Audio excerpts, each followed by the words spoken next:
Isang mapagpalang araw po sa ating lahat. Ako po si Nicole Castillo and welcome po sa aking daily devotion.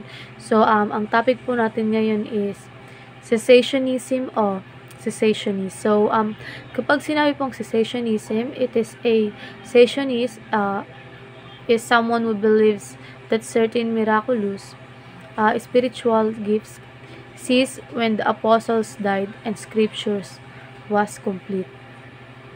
So, ayon po sa 1 Corinthians chapter 12 verse 7 to 11, now to each one of the manifestation of the Spirit is given for common good. To one there is given through the Spirit a message of wisdom, to another message of knowledge by means of the same Spirit, to another faith by the same Spirit, to another gifts of healing by that one Spirit, to another miraculous power, to another prophecy, to another distinguishing between spirits, to another speaking, to different kinds of tongues, and to still another the interpretation of tongues. All these are the work of one and the same Spirit, and He disturbs them to each just as He determines. So, ayon po sa ating katuruan, cessationism teaches that miracles, prophecy, and tongues cease after the apostolic era. So, yung mga cessationism is naniniwala sila na miracle, prophecies, and tongues ay wala na. Yung limited lang yun, kumbaga limited lang siya nung panahon na yun. Yung panahon ng mga apostles.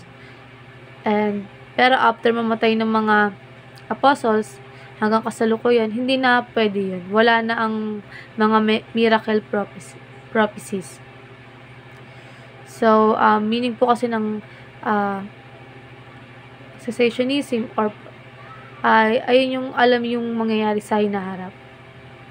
Next is cessationism helps balance extreme practice.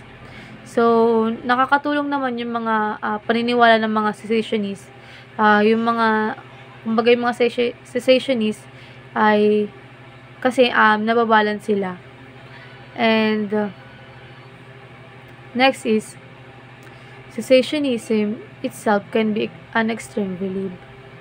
So, yung mga Christians, pwedeng ipag-pray ang mga may sakit or and pwede silang gumaling miraculously. And yung mga or through doctor or through medicines, pwede silang mapagaling. Kahit hindi naman kumbaga miraculously, pwede po. So, para naman po sa ating application, do not put God inside the box.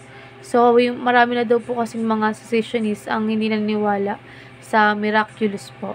Kumbaga, in Jesus name, ganun. So, mga sinasabi po nila. So, hindi na po ganun. So, and, kumbaga, maging humble tayo and opens to God's word po. So, next is, pursue biblical view on miracles. So, magbasa tayo at mag-aral tayo ng Biblia. Alamin natin kung ano nga ba yung ipinapahayag sa Biblia tungkol sa mga miracles. And last is, be cautious of modern day apostles and prophets. So, maging cautious po tayo o maging skeptical. Kumbaga, unawain natin ang itinuturo po ng Biblia. And ayun lang po, maraming salamat po.